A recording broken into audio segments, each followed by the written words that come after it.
Greetings, Skywatchers. This is Ryan Sprague, the host of the Somewhere in the Skies podcast, and I want you to join me at AlienCon. AlienCon lands in Baltimore, Maryland on November 9th, 10th, and 11th. Explore the unexplained with your favorite Ancient Aliens contributors, UFO researchers, and stars from hit sci-fi and sci-fact television shows and films. I'll personally be giving my solo presentation, and I'll also be joining my good friend and colleague, Jason McClellan, of Rogue Planet, to moderate and take part in panel discussions throughout the weekend. It's going to be a fun and informative weekend for families, serious researchers, and all curious minds alike. And right now, you can get an exclusive Somewhere in the Skies discount on all tickets by visiting thealiencon.com/register and using the code SKIES at checkout. We hope to see you at the Baltimore Convention Center in November. And now, on to the show.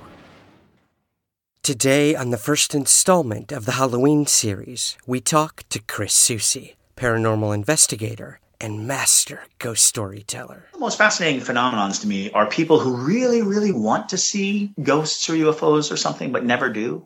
That phenomenon is fascinating to me because I wonder, is there an inhibiting factor to it? And what I've learned from many of them is that they have a genuine disbelief. What they're looking for is something to make them believe. And it's like, I don't think it works that way. I don't think it's seeing is believing. I think it's believing is seeing.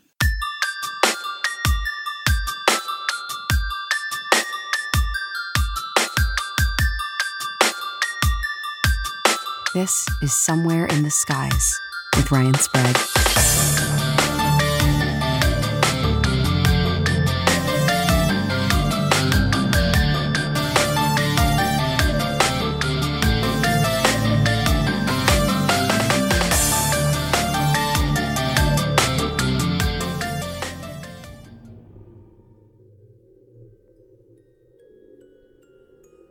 Welcome to the Halloween season of Somewhere in the Skies.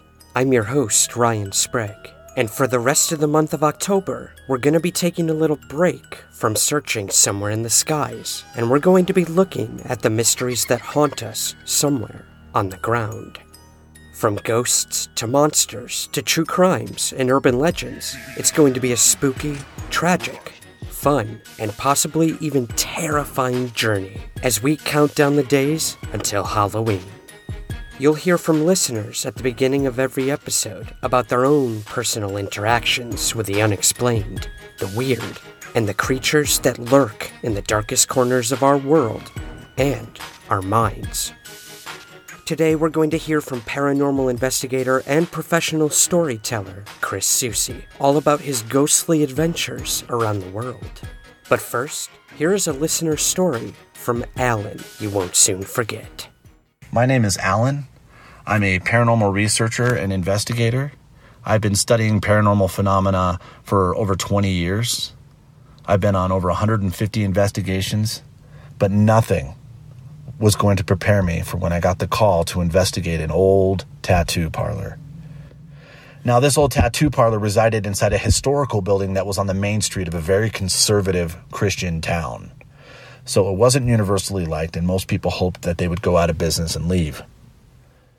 When I contacted the owner to find out what was going on, he did tell me indeed he was financially struggling because he was having a hard time keeping artists employed there because of the phenomena that was happening. So I asked him, what kind of things are going on? And he said everything from being shoved and pushed and scratched and hair being pulled and posters being ripped off the wall and religious items that were left behind from the mortuary being used as decorations, ripped off the wall, thrown on the ground, people feeling physically ill, people claiming to have things follow them home, everything that you can think of. So obviously we were intrigued and we wanted to investigate it, so we agreed to come out and investigate. I gathered my team and my equipment and we went down to investigate this old tattoo parlor. And one of the things that I like to do when I investigate is I like to go in first by myself to kind of get a feel for the place, to get an understanding of what the vibe is like. Also, it's a vulnerable thing. I'm exposing myself to supposed spirits that are inside this building, and I don't know where they are, and I'm in complete darkness, and I can't see them coming if they're coming. And so it's a vulnerability that I really, really enjoy, and I think it helps with spirit communication. So I went down into the waiting room, which used to be the embalming room, and I sat down on the couch. I got out my digital voice recorder to try to capture spirit voices. One of the things that I did is I put my arm straight out to my side, and I started to communicate. And I asked, if there's any spirits here that want to communicate with me, please come to me now. I give you permission to use my body or the equipment that I have here to muster up enough energy to physically touch my hand, because I know you can do some physical things and I'd like to experience it myself. And right as I said that, I felt this extremely cold sensation come across the top of my hand. And that cold sensation turned to a very warm sensation, to a very stinging sensation, like a burn. I got my flashlight out and I looked at the top of my hand, and the whole top of my hand was bright red, like somebody had just smacked the top of my hand. And right as that happened, I got sick to my stomach. I felt like a 300-pound weight just got put on my body. I couldn't get up. I couldn't move. And then I heard this voice in my head. And it said, "Get out. You're not supposed to be here. What are you doing here? Leave." And as much as I wanted to, I couldn't move. I felt paralyzed. I felt just completely in a different world.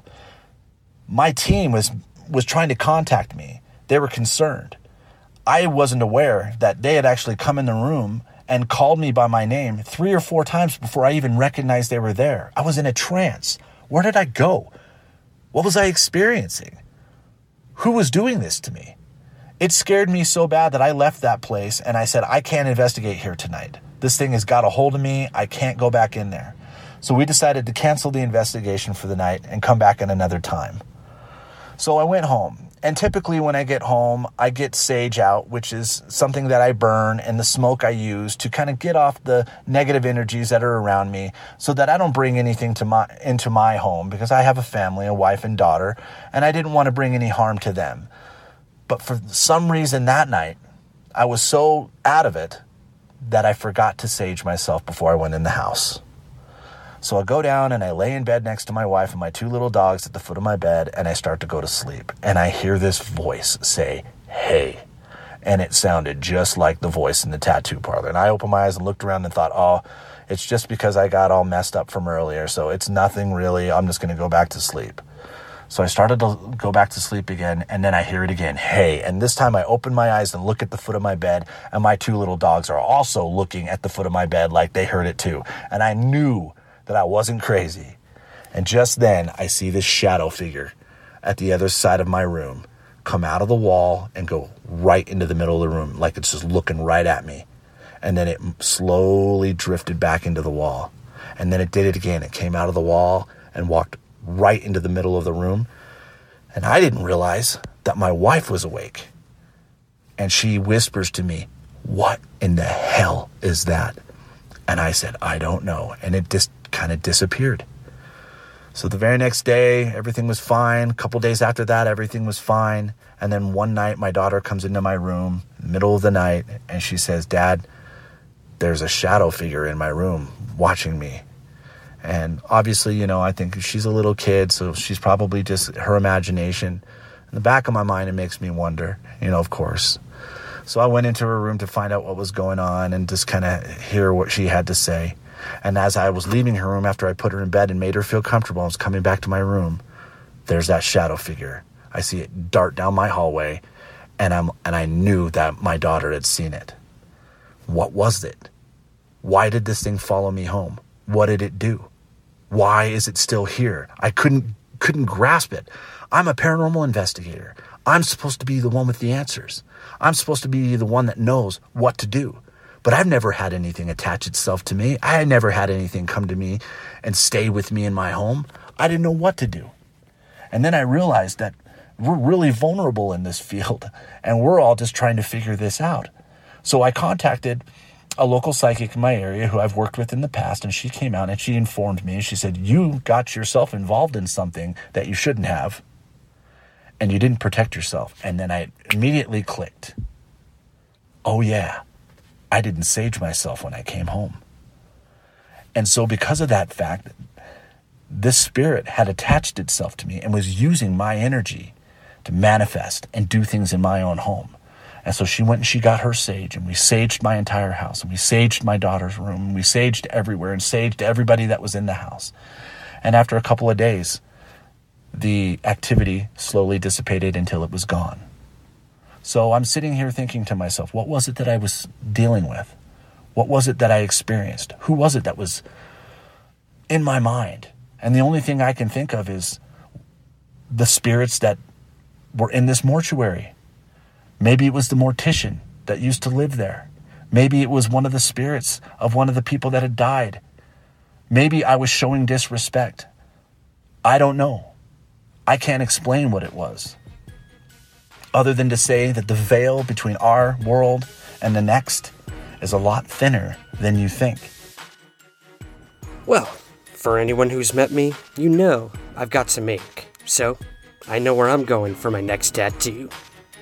As long as it's a living, breathing human being putting that needle on my skin. Thank you so much to Alan for sharing this story. And I know he has many more to tell, so stay tuned for that in the near future. And now, let's get to this week's ghastly guest. During a brief expedition through the South, I had the immense pleasure of landing in one of the most beautiful cities in America, Savannah, Georgia. Separated from South Carolina by the Savannah River, this coastal city is known for its pristine manicured parks, horse-drawn carriages, and antebellum architecture. Its historic district is filled with cobblestone squares and parks, shaded by oak trees covered with Spanish moss. At the center of this picturesque district is the landmark Gothic Revival Cathedral of St. John the Baptist. But below the beautiful surface of downtown Savannah lay a history wrought with controversy, tragedy, and a death toll beyond imagination. I gathered the courage to stay at the 1790 hotel, known to be haunted. And while I didn't experience anything paranormal or ghostly during my stay there, I did have the rare opportunity to have an exclusive ghost tour by the city's leading guide and storyteller, Chris Soucy. Chris brought me through the winding streets full of history, but they were also full of stories so brutal and so tragic that you could feel the spirits all around you beckoning to be heard. Below our feet at local cemeteries were thousands and thousands of bodies, their lives and names never known to those above the ground. But as we made our way around the graveyards, the local businesses, theaters, and the homes in Savannah, their stories began to take shape through the genuine and sympathetic words of a master storyteller. Today, I'm joined by Shannon LeGro of Into the Fray Radio and Midnight in the Desert as my co-host. We hear about some of Chris Soucy's most memorable moments in investigating the paranormal, the history of ghosts and the supernatural throughout Savannah, and we hear the terrifying stories of the dark forces that got Chris involved, that followed him throughout his life, and how he and we all can approach these mysteries that lay somewhere on and below the ground. I hope you enjoy. Thanks for joining us today, Chris. Thank you. So, Chris, what is your, origin story, as it were, on how you got interested in investigating ghost cases? The story, as I tell it, is actually begins when I was 6 years old. When I was 6 years old, I haphazardly went into a old abandoned house in Amberg, Germany. And the house itself just spoke of being haunted. You look at certain houses and you see them and you think, oh, that place has definitely got to be haunted. And this was just one of them, an old gray, boarded up house. And it was actually at the prompting of one of my friends who was significantly older than me. And, we were all military brats. And so we kind of lived in this gypsy lifestyle and, going out and investigating and poking around. That's just second nature to us. And there was this house just off of the military base that had every indication that it was an adventure waiting to happen. And as it turned out, it was a completely scarring and damaging adventure. It was this terrible and frightening building that kind of scarred me in a way. It left me with this question that I carry with me all my life, this sensation that there's more to the world than we can see or understand, and the pursuit of understanding it is worth the danger. What brought you to Georgia then, Chris? Being a military child, we bounced around all over the world. I actually ended up graduating high school about 45 miles south of Savannah, Georgia. And then I joined the Army myself. So again, sort of bouncing around the world. But at the end of all that bouncing, there was this weird sensation that I didn't have a home, that there was no place that was beckoning me or calling to me. And my sister had made this attempt at roots, and she decided that she didn't want to move around anymore. She didn't want to bounce around anymore. So she just dug in here in Savannah, Georgia.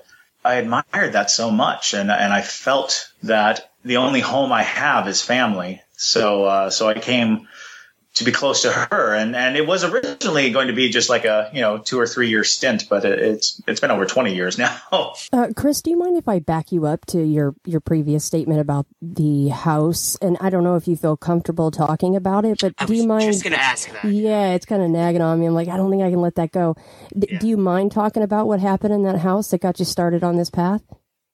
Oh no, not at all. It was me and my friend David, and we basically went in through the basement of this house, and inside the house, it was kind of this pitch black wreckage, and it was in the middle of the day that we started this adventure. But having snuck into the basement window, there was no way back out the window because it was a drop down into the basement, and the window itself was very small, and we couldn't get back up out of it. Now David actually went before me, and so I was following him, and we were separated. And I spent all this time in the house alone trying to find him, and going floor by floor through this darkened and very atmospheric house. I felt all this dread, this dread that was indescribable. Being 6 years old, not understanding the world, not understanding anything, all I felt was the peril of the place, and I could not find my friend. And I found myself up on the second floor in a little shaft of light that was coming through from one window that wasn't boarded up. And I just clung to the light, and I stayed there as the sun set, as the night came on, as the street lights were the only thing that were coming through that window, and it made it all dim and frightening and scary. And there's all these strange sounds. And I always say I was there for 8 hours, but all I know is I was there into the night. Mm-hmm. And in the silence of the night, I began to hear these sounds. It started with chains rattling, which even as a 6-year-old, I was like, well, that's a little cliche. But it was chains rattling. And it was heavy footsteps, just these booming footsteps. And it felt like they were coming right at me, but it was on the ceiling. And then there was this pristine scream, this high-pitched, chilling scream. And I realized into the scream that it was David screaming. And then he comes pounding through the wall, or what appeared to be the wall. He just came running out in front of me screaming. And of course, when one person screams, everyone screams. So I'm screaming. And we rush out of the house. Now, he goes barreling down the stairs. And he was 9 years old. He's bigger than me. He goes barreling down the stairs, and he hits a nailed shut door with such force that he knocks it off its hinges. And he keeps going. So I'm running past him. I get out of the house. I'm, full of all the panic. But once I'm out of the house, I'm fine. I feel okay. But David's gone. He's still running. Now, David did not come back to school. Not the next day, not ever. I would go and try to visit him, and there was no sign of him. His mother would never let me see him. And from that night forward, I had these terrible, horrible nightmares. These nightmares, I guess they were innocuous. I would have these dreams where it was a chest of drawers that would appear in my dreams. And whenever the chest of drawers would appear in my dreams, I would be compelled to go to them. I'd be compelled to open them. And inside the drawers were gore, blood and guts and all these things, which it would take me a long time to understand or comprehend, but it didn't look like anything that I could understand, but I knew it made me sick. I knew that it made me uneasy and horrified, but there was no way of knowing what it was. A lot of people don't understand that the inside of the human body isn't just red. It's not just blood and all the organs are red. There's all these colors, these invisible and hidden colors from us. And that's what was in this drawer, this terrible secret colors of the human body. And so it would take me 2 years before I would see David again. And when I saw him, it was the day before he left Germany. I went over to his house because I wasn't going to let him get away without talking to me. And he told me that when we got into the house, when he first dipped into that house, he heard children's laughter. And he followed the children's laughter through the house until he found himself in the attic behind what was a sort of a swinging door that looked like a piece of the wall. And once he was up into the attic, he found this chest of drawers. And when he said that, my stomach just tightened and I tried to shake it. And he said that he felt like drawn to go to the chest of drawers. But as he was walking towards the chest of drawers, he saw in the corner a man that looked like he had never eaten food. He was just like all bones and skin. And he was just like coming out of the shadows towards him. And he was laden with chains. And I remember hearing the chains. I remember the footsteps. I never saw David again after that day. The habit of military families moving about, there's just no reconnecting. Mm-hmm. So another 2 years would go by. The nightmares still plaguing me almost every night. I was a very young insomniac. And in that time, the nightmares, starting pretty much when I was 6 or 7 years old, I started looking for really scary things. I started wanting and urging myself to go into the Black Forest or, that place is haunted. I'll go and look in there. It's funny because I don't think kids could do that today, but in the 70s, when you're a kid, it was all, Huck Finn and Tom Sawyer adventures. You just leave in the morning and be back before the lights go down. So I poked around anywhere that there was a haunting. And it took me years to understand that what I was trying to do was I was trying to find something that scared me more than that house. I was trying to cure myself of my nightmares by giving me new nightmares, finding monsters to fight my monsters.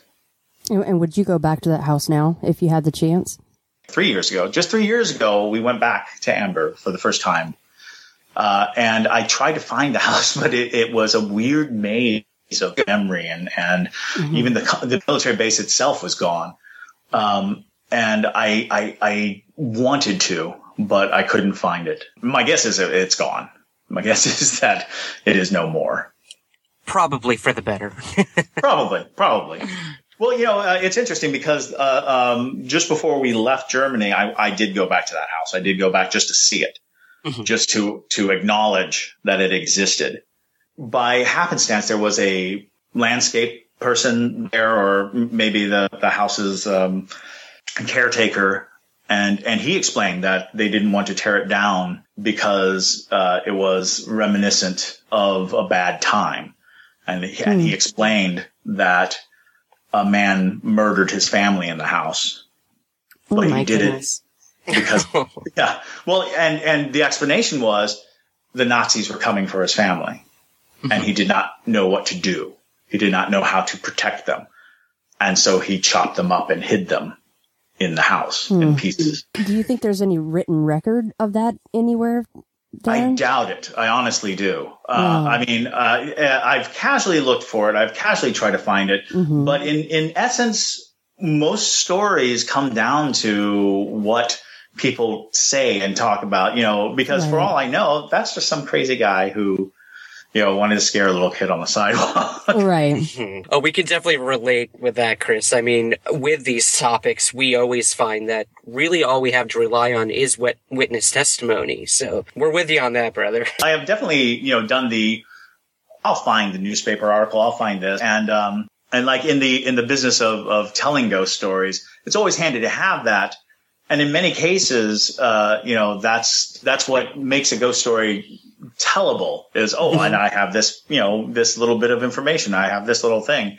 But in essence, most ghost stories are not that convenient.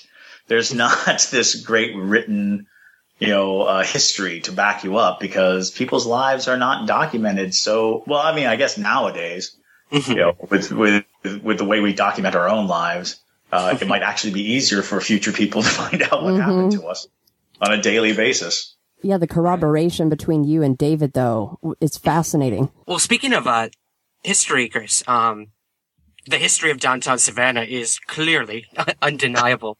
Underneath the ground there lays many, many stories of tragedy. Why do many consider Savannah one of the most haunted places in America in terms of that? There are a lot of beliefs as to why places are haunted. And in many regards, as far as I'm concerned, one of the things that goes hand in hand with ghost stories is an unchanged environment. Old houses, old buildings, long histories. One of the things you always hear about is like ghosts getting kind of riled when you're doing renovations. And it's my belief that while you're renovating, you are changing an environment that the spirits actually use to, present their energy and keep their energy vibrant.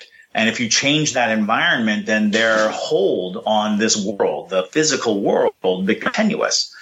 Now, downtown Savannah happens to be one of the largest historic districts, contiguous historic districts in America. It is a mile by mile square of solid. These buildings have been here since. And they are the same way. The streets are the same way. The squares are the same. All of these things hearken to an idea that energy remains in flow as long as there is something to flow through, as long as you don't put up new buildings, as long as you don't change the streets too much, as long as you don't do all these things, you are given this opportunity to have energy that has been flowing the same way for hundreds of years. And I do believe this in part. Savannah does have such a remarkable haunted history is that they have made stringent laws against the changing of anything historical in Savannah, that it is a large and dedicated historic space. Yeah, I mean, my first time being there, Chris, I had traveled through Colonial Park Cemetery during the day, and, just like any cemetery, it was sad. It was a little, depressing walking through, but at night it took on a completely different beast. And your tour stopped at this location. Could you tell us a bit about Colonial Park Cemetery and the lore behind that? Colonial Park Cemetery sits right there at the center heart of downtown Savannah, and it is a curious cemetery, to be sure. They remark that there are over 11,000 bodies in the cemetery, but only like 700 grave markers. One of the most enduring beliefs in ghosts is don't mess with the graves. Do not disturb the graves. Show no respect to the graves.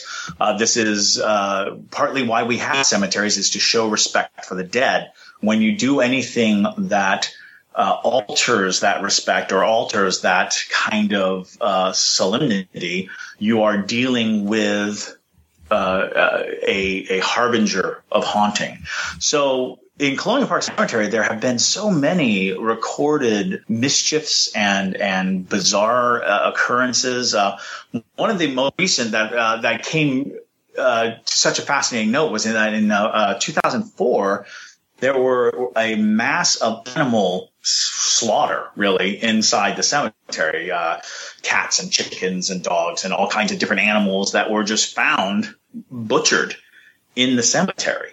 And many people believe that it was a part of some voodoo-like ritual, some root doctoring ritual, because the cemetery itself has so much of that vibrant energy that you need from what is typically called a garden of good and evil, from a cemetery where spirits are restless, where you can contain or collect or find these spiritual entities.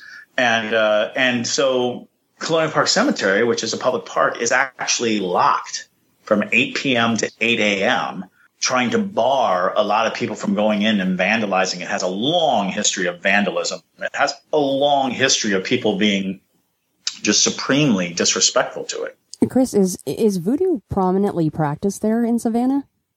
Oh, absolutely. And I have always believed even more so than New Orleans. It is just held in a very secretive fashion. And I think that they have really gone into hiding in the last 20 years because of the book Midnight in the Garden of Good and Evil. I remember coming to Savannah and being able to go to voodoo shops. These voodoo shops were not tourist locations. They were shops for the faithful. There were shops for the people who practice this faith. And it is a faith and a religion. And therefore, it was interesting to see that there was an openness about voodoo and voodoo practice here in Savannah, but it was not touted. It was not celebrated. It was not sold. So when people started coming on the stories of Minerva, the voodoo witch, and all these stories that were coming around, they kind of closed shop because they didn't want this tourist dollar. They didn't want people to just come rooting through their stores and taking their faith and turning it into, kitsch. So a lot of the voodoo practitioners of Savannah kind of packed up and went just across the bridge into South Carolina. And there's a settlement in South Carolina, but a lot of those practitioners have to come into Savannah to do their work. Piggybacking off of the whole witch aspect, Chris, you mentioned on our tour about another location known as the Witch's Graveyard, which is just south of Savannah. Could you tell us a little about that? The Witch's Graveyard was probably what I would consider to be my first legitimate investigation. The Witch's Graveyard is in Allenhurst, Georgia, and it's about 45 miles south of Savannah. And I was in high school in Hinesville, Georgia. And as you can imagine, Hinesville is not the most happening place in the world. Mm-hmm. So you have to find ways to entertain yourself or get up to mischief. And the Witch's Graveyard was this peculiar, totally word of mouth ghost story. And it was introduced to me. I was having a party at my house, and my sister, who was in college at the time, comes bursting into the house, and she's white as a sheet. She's, panicked. Because she's just had this very peculiar experience, and she, exclaims that she had just been to the Witch's Graveyard. And so we were like, whoa, that's so much better than a Hinesville party. What are you talking about?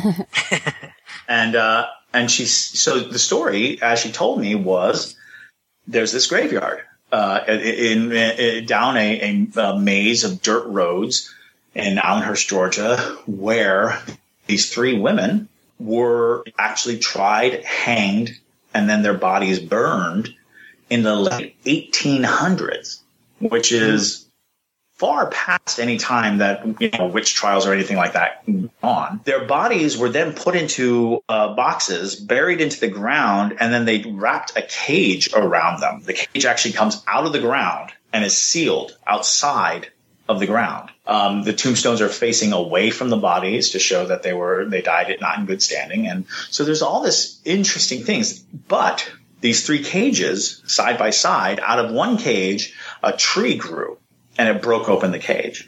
In the second cage, a thorn bush broke through the cage. And in the third, nothing grew. It was just sand. And so she says, if you go there at midnight on a full moon, you go to the thorn bush, and you're supposed to hear or see the witches around the graveyard, around the graves. And so we were like, oh my God, we gotta go. Come on, let's go. And so we had 12 people with us, and we all went driving in a caravan out to the witches' graveyard. And it was in the dead of night, in the middle of the night. And I'll never forget it because it was the first time I ever heard the wind howl.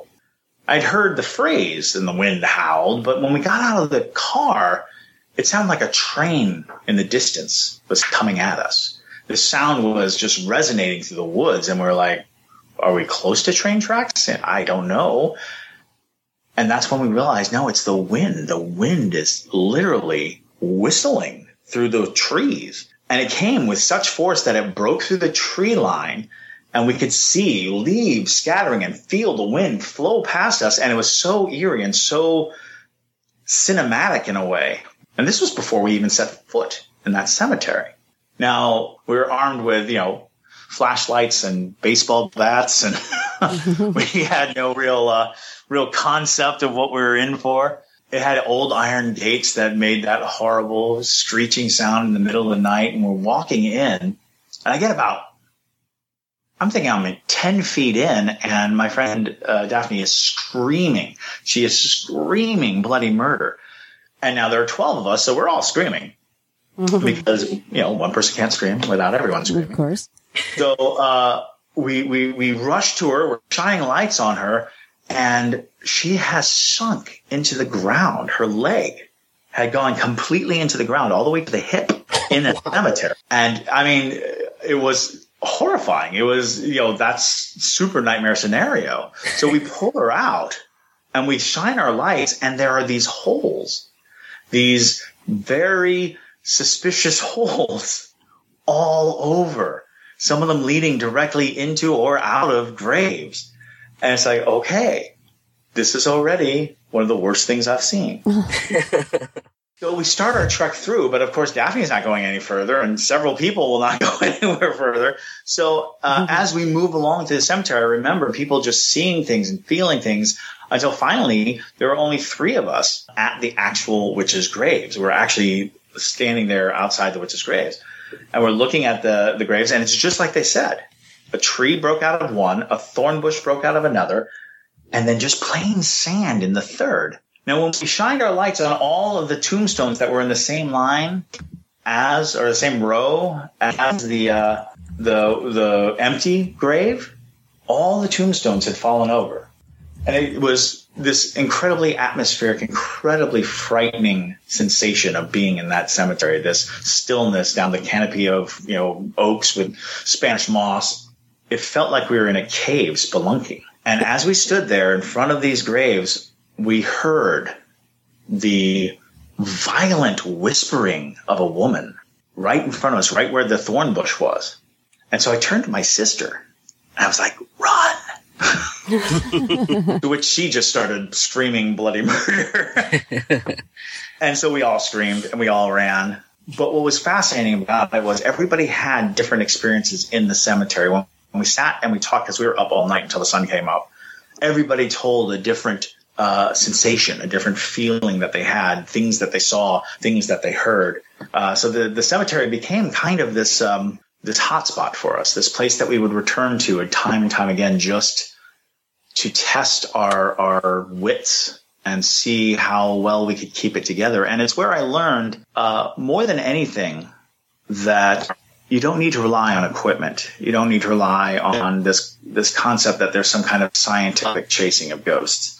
To me, that is kind of folly in a way. These are all questions of faith, and you can't quantify it, nor can you capture it.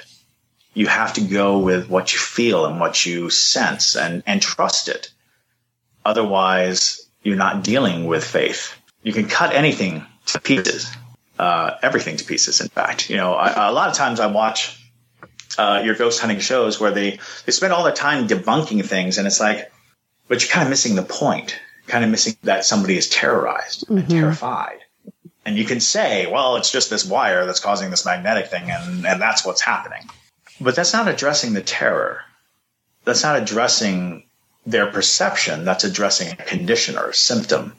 It's a chicken and the egg situation. You have to allow for the idea that we are very highly attuned instruments, human body. We have so many things that perceive and connect, and things that we don't even understand, things that we don't even know about. You go into a room and you're like, there's something wrong here. That's something worth, paying attention to. Chris, the belief behind the cages over the graves is fascinating to me. The myth of the story, the belief behind it. The belief was obviously that as long as the cage itself was intact, whole, that the witch's bad spirit or her ghost could not come out, but the puncturing of the cage, even partially with the bushes and the tree, then they could escape. Was that the thinking behind that? That's basically the conceit. The idea is that by closing the cage, the spirits could not wreak havoc. And over the course of 100 years or so, the cages were broken open. And have they been fixed now? Well, unfortunately, our adventures became the adventures of many, many people past us and behind us. And what's fascinating to me, and I'll never understand this, when you come across something like this, a story like this, almost immediately people choose vandalism, deep exploitation. People choose, in the years that followed, people stole the tombstones. People, clipped away pieces of the tree, of the thorn bush. It became such a havoc because it is in truth, a lovely small little cemetery in a rural setting that was suddenly, ground zero for bored teenagers everywhere. Mm-hmm. And, a lot of the stories that I tell, I regret telling. A lot of times I have told a story where later I have found out that people have broken in or done damage or, become obsessive over it. And it's that obsessive quality sometimes helps prove that the place has some merit, because somebody getting that obsessed over it is fascinating. But at the same time, I feel this guilt because I told that story, and now, that story is causing people to think that they own the right to do damage to it. Really good point. Yeah. I mean, it's cyclical in a way. Like, we want these stories out there, but in turn, at what cost? Exactly. Especially with amateur investigators or people who think they're ghost hunters and aren't responsible and start fires or this or that. So exactly. Yeah. We have a house in Savannah where people break in all the time and they do seances, and it's been on fire like 10 times since I've been here. Because people go in there with their candles and they sit around and they try to get things and they freak out and they run and they leave their candles there or they knock their candles over. And it's like, you don't have the right to damage a place. There's no reason to assume that because your curiosity is so great that it warrants the destruction or even the trespass of a place. And I'm guilty of it. I admit it. I in my youth, I trespassed a lot. I was arrested a few times for being in the wrong place because I felt compelled. I felt this, compulsion to seek out these things, but not necessarily so that I can televise or broadcast them. It's really for my own peace, I guess. Touching back, Chris, on that sort of innate feeling of something either being wrong or not right, and not quantifying it in terms of science. Have you ever had on a tour or investigation something so intense or dangerous that you had to stop, shut it down, we're done? Has anything like that ever happened to you? Oh, yes. Actually, many times. I am what you would call a runner. I feel that there is a point at which the activity can be too much. Not even for like physical harm. It's just what your mind can handle, what you want to deal with. Like, what comes to my mind most is I was giving a ghost tour. And we went into the Moon River Brewing Company right there on Bay Street in Savannah, Georgia. It's pretty well known. It's been on Ghost Adventurers and Ghost Hunters. And so there's a lot of press about how haunted a place it is. And it's a remarkably haunted place. Mm-hmm. And I remember that I was telling my stories, had my tour group of about 20, 30 people.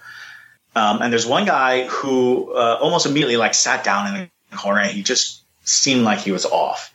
And his wife, I remember literally stopping and saying, "Is he okay?" And his wife saying, "Oh, well, we had some seafood. Maybe that's not sitting well with him." And I was like, okay. So in the middle of telling a story, this man shouts, "Belay the mass." So what he said, "Belay the mass." And his wife ran behind me. And I was like, "What's wrong?" And she said, "That is not my husband's voice." Whoa. And then he retched as if he were vomiting. And we even heard what sounded like something hitting the floor, but but there was nothing there. And so we had to like pick him up, shoulder him out, carry him out of the building.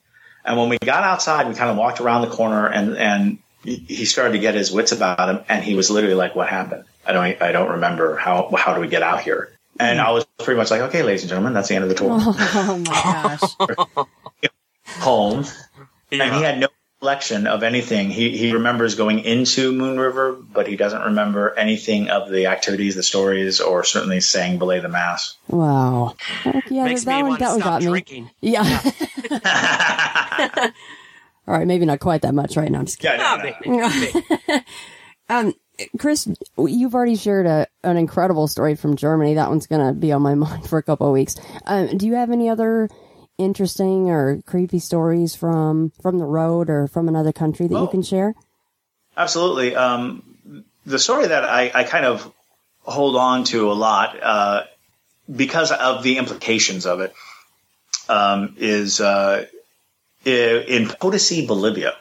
While I was in the Army, we were stationed in La Paz, Bolivia, and we had to evacuate up into Potosi. And Potosi is way up in the mountains. It's way up into the Andes Mountains. And as we were moving from the city of Potosi to our camp, which was actually an old silver camp, we had to make passage through this narrow canyon. Narrow canyon was guarded at both ends. There was an arm that stretched over the road, and there was this machine gun army official at each end. And so going in, we're like, what is this? So we're asking our guide, the guy driving, we're like, what's going on? Why is this? And he's like, oh, it's Tio's Canyon. No one can go through it at night. It's illegal to pass through at night. And it's like, oh, okay. So as we're driving along, the tops of the canyon on both sides were covered in a low white fence. But the white fence was peculiar. It looked strange. It was oddly made, and it took us a while to realize that it was actually those crosses that you see on the sides of the road when there's been an auto accident. They were lining the top of the canyon so thickly that they just looked like a short white wall. So again, to our guide, we're like, excuse me, what is that? What are those things? And it was like, oh, each cross represents a person who has died in the canyon. But when you're looking, it's imperceptible. Thousands upon thousands, hundreds of thousands upon hundreds of thousands as you're going through the canyon, because it is, several miles of canyon. And so we're like, what happened to them? And he answers, El Tio kills them. Now, Tio means uncle. And so it's Uncle's Canyon. And we're like, well, that's really weird. So we're pulling around a corner of the canyon. And on this wall of the canyon, there is painted a 30-foot tall portrait of the devil. Oh, my God. Goat-headed, goat-legged, human torsoed devil. You're looking at it, and you're like, what the hell is that? And you ask it, you're like, why? Why is that? The devil is your uncle? And he said, no, we don't call him that. And so we come out the other end. Coming out the other end, armed guard there too, and we go up to our campsite, and it plagues us what we have seen. There is no way we're not going to go back to Devil's Canyon, as we called it from then on, Devil's Canyon. So me and a group of friends, we decided to hike down and take a closer look. Now, I'll go ahead and say that measuring time on foot versus in a vehicle, I'm not great at. So it took us much longer to get to Devil's Canyon. The guard there agreed to let us in, knowing that we would come right back to that guard post. We weren't trying to walk the whole length. And so finally I was like, okay, don't worry about it. We're just going to go to the painting. We'd like to look at the painting up close. So as we get there, we're walking, and the sun is moving extraordinarily fast. And we're realizing we are hedging our bets getting into this canyon. We need to get out. So the sun is setting, casting the shadow in the canyon. So inside the canyon, it's already kind of dark. So we start running back. Now we're running back at such a pace, but still time was going so fast. The sun had set. The stars were showing. The night was full on, and we're running. And we're running back towards the guard post. We see the guard post, and we're trying to get to the guard post. And the guard comes out with his weapon up.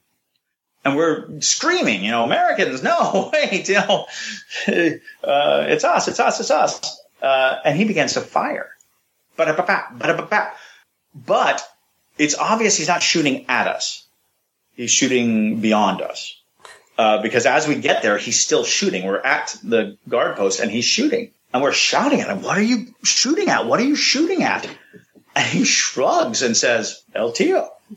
So we turn and look, and just past the halo of the light from the guard tower, just past into the darkness, there is a mass moving in the shadows. And it is massive. It's huge. And we can't make it out. It looks like a ox or something. But you get the sensation that even in the dimness of the darkness, even in the full cover of night, that whatever it is, it's red. So we take the hike back up to our camp, and the whole time we're like, what do you think it was? One of my friends is animate. He's like, I know what it is. You know what it is. That was the devil. And I've never really been able to shake it. I've never been able to admit that, yes, that was the devil, but I do consider it. And I think in my life there have been 3 times when I saw something that I would consider, that I would deeply consider, could have been the devil.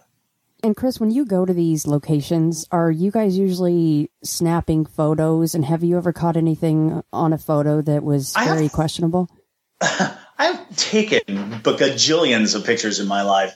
But you know, what's fascinating is I don't use equipment a lot. And that's much to my discredit. I mean, when I have equipment, I love using equipment. Ghost hunting is actually very boring. A lot of people want to believe that. I mean, you know, these are a handful of stories out of thousands and thousands of investigations, which were just me standing in the dark going, did you hear that? So if you have equipment makes the time go by quicker. But in essence, I always rely on the experience.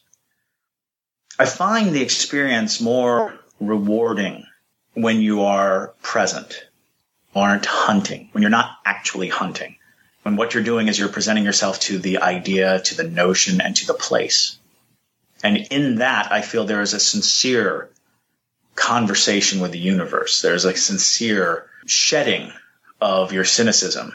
Because there's something about investigating that becomes about proof.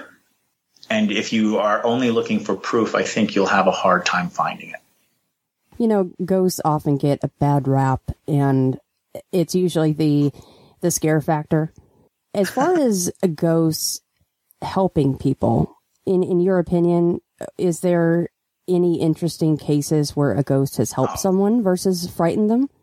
I will go ahead and say that I've interviewed tens and thousands of people about ghost experiences. I have talked to so many people about it. And in the large scale percentage, ghosts are overwhelmingly good. I'd say 95% of all ghost stories are good ghost stories. The 5% that are terrible, they are the ones that people like to tell. They are the ones that people really, get around the campfire to listen to.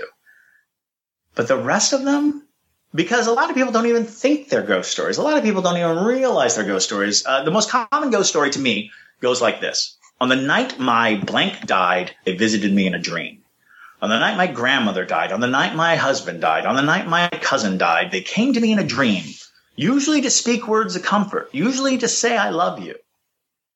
To me, those are ghost stories. And to me, they represent the most likely cause of hauntings. People talk about unfinished business. Yes, your unfinished business isn't going to always be that you were brutally murdered.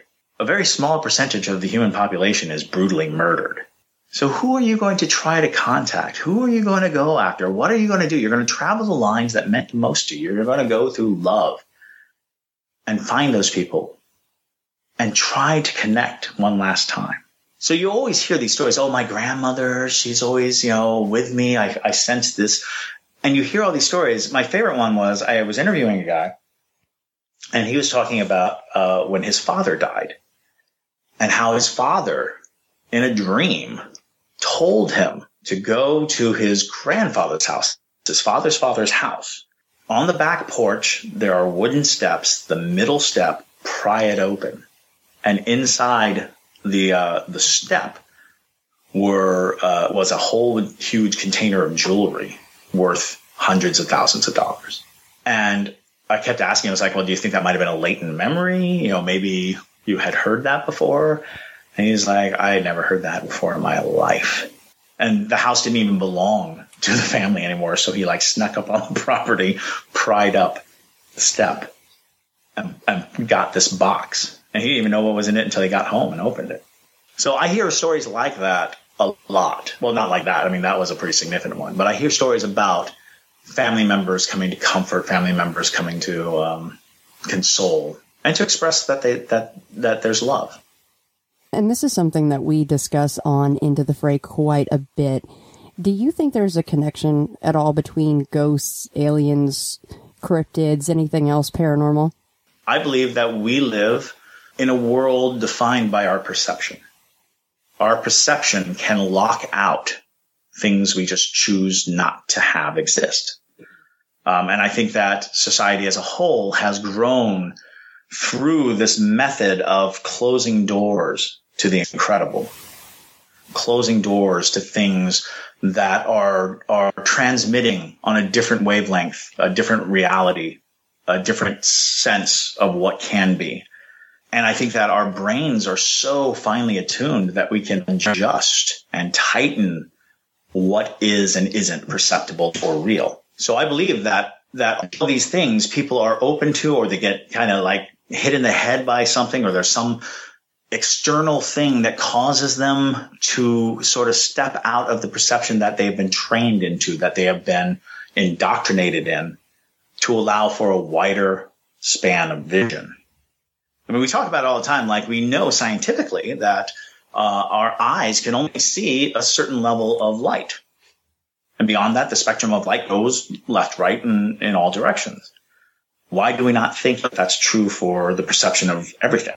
So in a lot of ways, I think that we have these, starting in the Middle Ages and the Renaissance, and as people began to bolster themselves against evil spirits and things that confuse them or frighten them, they start to shut it out, and they made it the societal norm that these things do not exist, trained that these things do not exist. I would have to agree with you, Chris. I feel like we're sort of conditioned to think so logically, when in reality, our reality itself is illogical. And like you said, the perception is a filtering mechanism in a way. So I think once we open up to that and each individual has an experience, that's our disclosure, whether it's aliens, cryptids, ghosts, that's our personal disclosure, sort of influencing the collective consciousness, as it were. So I would have to agree wholeheartedly with that. I always compare it to a radio. A radio has all these stations on it, but in order to be included in society at large, we all have to be on the same channel, the same station. So we'll say, 105.3 is the reality station. But there are still all these broadcasts and all these other stations. And let's say you get into an accident, and now you're on 105.4. There you have perception of something else, something further, something greater. You still have enough of perception of the reality, but you have this other thing. But if you went all the way up to like 107.9, you would be crazy. You wouldn't be able to relate to reality. You would be so far from the reality that everyone else accepts as the norm that you would be incomprehensible. So I do think that we are dealing with a constructed reality. I do believe that the human mind is more powerful than we give it credit for. Do you think a lot of it is our imagining or projecting things from our own mind? Absolutely. I believe that it's not even in reference. It's like radar.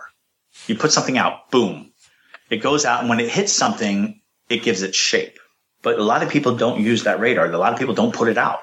A lot of people aren't trying. Like, one of the most fascinating phenomenons to me are people who really, really want to see ghosts or UFOs or something, but never do.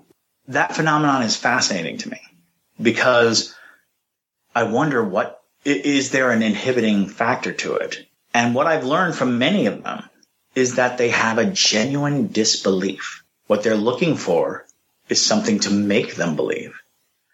And it's like, I don't think it works that way. I don't think it's seeing is believing. I think it's believing is seeing. Chris, what are your thoughts on poltergeist activity tied to maybe a young woman going through puberty? I've heard that attributed many a times.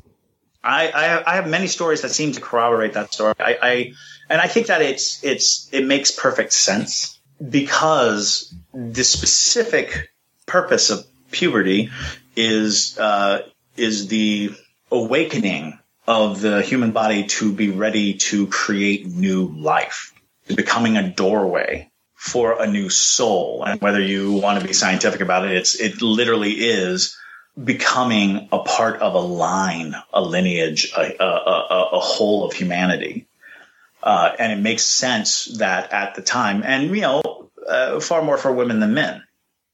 Men do not have to bear the life. They do not have to carry the life. They do not have to nourish and, have this thing. So it is this idea of an amazing threshold that the heightened sensibilities that come from it, not just the hormones, not just the body change, the fact that you're becoming a vessel for life must have a profound effect on your spiritual sensitivity, on your environmental sensitivity. I've heard so many stories that seem to suggest that is the truth, that during that period, the heightenedness of it, the hysteria of it that people saw, once upon a time, that they turned into witchcraft, is because you become open to a possibility that is frankly miraculous, which is beyond compare. You can't come up with a more miraculous event than having a child grow inside you, a human being. So my guess is preparing the body for that is also a spiritual journey. It's also a preternatural thing. It's a supernatural thing. I hate that science thinks that they can explain something and then rob it of its miracle because they know how it happens. They think it makes it commonplace somehow. No, it's no less magic just because you can explain it. And that is the fallacy of science to me. The fallacy of science is the suggestion that things are not wonder, that they are not awe, that they're not magic. You just look behind the curtain. Wonderful point, Chris. In terms of those who want to look behind that curtain or that veil, as it were, where do you suggest they go? Where do people turn to investigate hauntings or ghost quote unquote hunting? What is the responsible way to go about this, and where do you think they should turn? The easiest way to do it is, and God bless the internet, because when I started, there was no such thing, and it was really just finding creepy places and breaking in. But what you do is you find locations, and there are plenty of public locations that you could probably find. There are plenty of places, that are just a little out in the woods and stuff. But you find a place that interests you, that intrigues you, that's near you, and you find the people responsible for the caretaking of it, and you ask permission. And a lot of times they're very open. They like having stories. They like these things. Sometimes they don't, you have to give it to them. But a lot of times people are very quick to say, oh, sure, you can come in and take a look around. I mean, we've had amazing success with going to museums. I went to the St. Augustine Lighthouse, and they let us in overnight. And we're nobody. We're not, it's not like we're insured or bonded. We're just, people who are like really interested in getting stories together. And so, I do suggest, you can join local, usually, there's within driving distance of everyone, a paranormal investigating group. Or you can strike out on your own and contact people who are in charge of locations that have haunted histories. And read as much as you can on the subject. Due diligence as much as I can. I do go to the archives. I do try to read up on buildings. Just try not to get discouraged because it's very, very difficult. Ghost hunting shows make it look really easy to find the history of a place. And like, well, as you can see, in 1906, this person was, brutally murdered here. It's not as easy as it looks. Chris, where can people find out more about you and what you do? I'm around. You can find me on the interwebs. Just look up Chris Soucy or Christopher Soucy. I don't actually have a website per se. I did run a show out of the Savannah theater, which was a late night ghost storytelling session. Because one of my things that I really love is the idea that storytelling can be kept alive. And I think in ghost stories, you have this wonderful venue for people to pay attention and be enraptured by just words, just a storyteller and an audience. And those things to me are really super valuable. So I do a lot of storytelling around the region. So if you look me up, you should find me. I'm not invisible. Well, you're a wonderful storyteller, Chris. Thank you so much for joining Ryan and I today. Thank you very much for having me. That's it for this week's first installment of Somewhere on the Spooky Ground. If you're ever in the city of Savannah, Georgia, be sure to look up Chris Soucy for a ghost tour you'll never forget. If you have a ghost story to tell, I'd love to hear from you. You can contact me through the website, somewhereintheskies.com. Please take a few moments to subscribe, rate, and review the show on Apple Podcasts and iTunes. I know not everyone listens from these platforms, but they are the largest in the world, and the more subscribers and ratings, the more visibility we gain. If you'd like to support the show and help us grow in quality and quantity, please consider becoming a Patreon subscriber today. Various levels with different rewards are now available. To learn more and to contribute, visit patreon.com/somewhereskies. Also, please check out our brand new design over at the official Somewhere in the Skies store. It's titled Abduction, and it's designed by the incredibly talented Eduardo Lobo.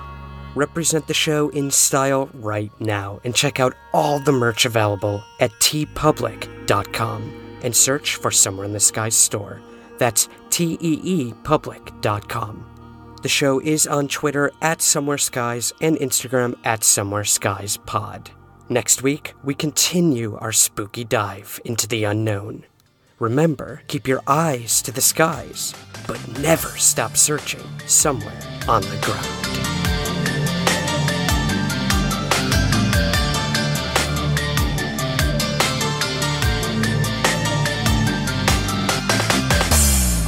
Somewhere in the Skies is produced by Third Kind Productions in association with the Entertainment One Podcast Network. To learn more, visit entertainmentonepodcast.com.